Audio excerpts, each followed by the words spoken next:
Hello everyone, আসসালামু আলাইকুম। Welcome back to my kitchen. আমি আজকে চলে এসেছি আজকে নতুন একটা রেসিপি নিয়ে। তৈরি করে দিচ্ছি অথেন্টিক হায়দ্রাবাদি দম বিরিয়ানি।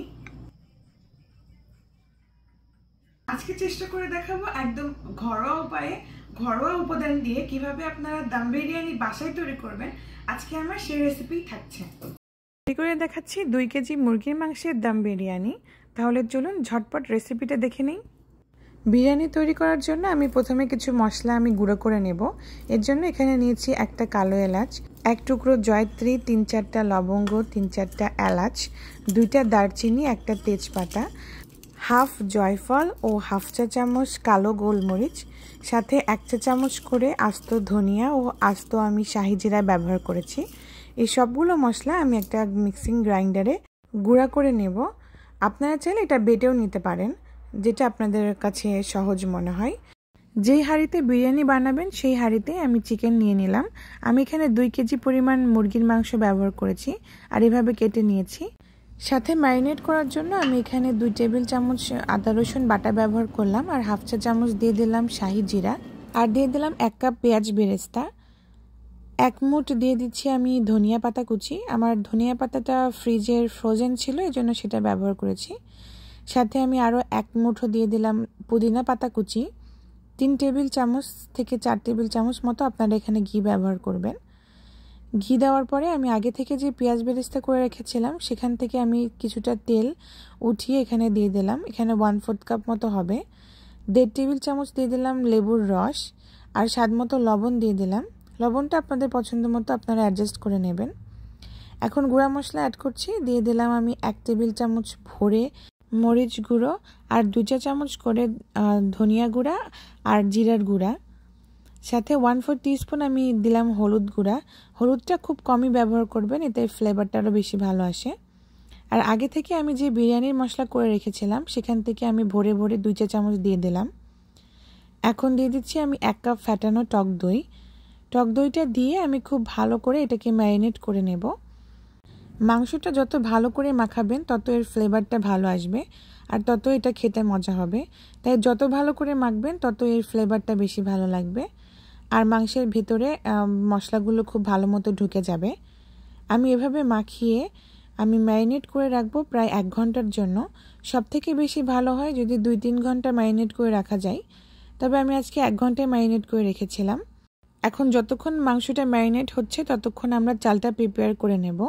আমি এখানে 2 কেজি মুরগির মাংসের জন্য এখানে চাল নিয়েছি 5 কাপ আর চালটাকে ভালো মতো ধুয়ে পরিষ্কার করে পানি ঝরিয়ে নিয়েছি। এখন অন্য একটি পাত্রে আমি নিয়েছি এখানে প্রায় হাফ কাপ দুধ। দুধের ভেতরে 2 চিমটি আমি জাফরান ব্যবহার করেছি। এটা এভাবে সোক করে একটা পাশে রেখে দেব, পরবর্তীতে ব্যবহার করব। এখন অন্য একটি কড়াইতে আমি পানি গরম বসিয়ে দিয়েছিলাম। পানি ফুটে উঠলে সেখানে আমি দিয়ে দিচ্ছি কিছু গরম মশলা। দিয়ে দিলাম 3টা তেজপাতা, 1 চা চামচ শাহি জিরা, 5-6টা এলাচ, 2-3টা লবঙ্গ আর 3 টুকরো দারচিনি। সাথে আমি 1 টেবিল চামচ দিয়ে দিলাম আদা রসুন বাটা আর স্বাদ মতো লবণ দিয়ে দিলাম। এখন 1 টেবিল চামচ আমি এখানে তেল ব্যবহার করছি, এতে করে ভাতটা অনেক ঝরঝরে হবে। এখন অপেক্ষা করব সব কিছু খুব ভালো করে ফুটে ওঠা পর্যন্ত। যখন ভালো মতো ফুটে উঠবে সে পর্যায়ে আমি চালটা দিয়ে দেব। চালটা দিয়ে আমি চালটাকে 70% সেদ্ধ করে নেব। এর থেকে বেশি সেদ্ধ করা যাবে না। 70% মতো যখন সেদ্ধ হয়ে যাবে তখন এটাকে আমরা উঠিয়ে নেব। এ পর্যায়ে যদি রাইসটা অতিরিক্ত বেশি সেদ্ধ হয়ে যায় পরবর্তীতে এটা ভর্তা হয়ে যাবে, তো এই জন্য 70% সেদ্ধ করে নেবেন। এর থেকে বেশি সেদ্ধ করা যাবে না। ঠিক এরকম যখন হবে তখন এটাকে আমরা নামিয়ে নেব। একটা আমি এরকম ছাঁকনি ব্যবহার করেছি, এই ছাঁকনিতে এভাবে উঠিয়ে নিচ্ছি। উঠিয়ে আমি সরাসরি যে ম্যারিনেট করা চিকেন রেখে দিয়েছিলাম তার উপরে ছড়িয়ে দেব। খুব ভালো মতো ছড়িয়ে দিতে হবে আর চাপাচাপি করা যাবে না। ভালো মতো এভাবে ছড়িয়ে দিয়ে ওপরটা একটু সমান করে দিলেই হবে। বেশি চাপাচাপি করলেও ভাত কিন্তু ভর্তা হয়ে যেতে পারে। তাই ঠিক এরকমভাবে হালকা হাতে এরকম ছড়িয়ে দেবেন। ভালো মতো ছড়ানো হয়ে গেলে আমি ওপরে আরও কিছু ইনগ্রিডিয়েন্টস অ্যাড করছি। দিয়ে দেবো আমি হাফ কাপ পেঁয়াজ বেরেস্তা, সাথে দিয়ে দিচ্ছি আমি পুদিনা পাতা কুচি, প্রায় 1 মুঠ পরিমাণ আমি পুদিনা পাতা কুচি দিয়ে দিলাম।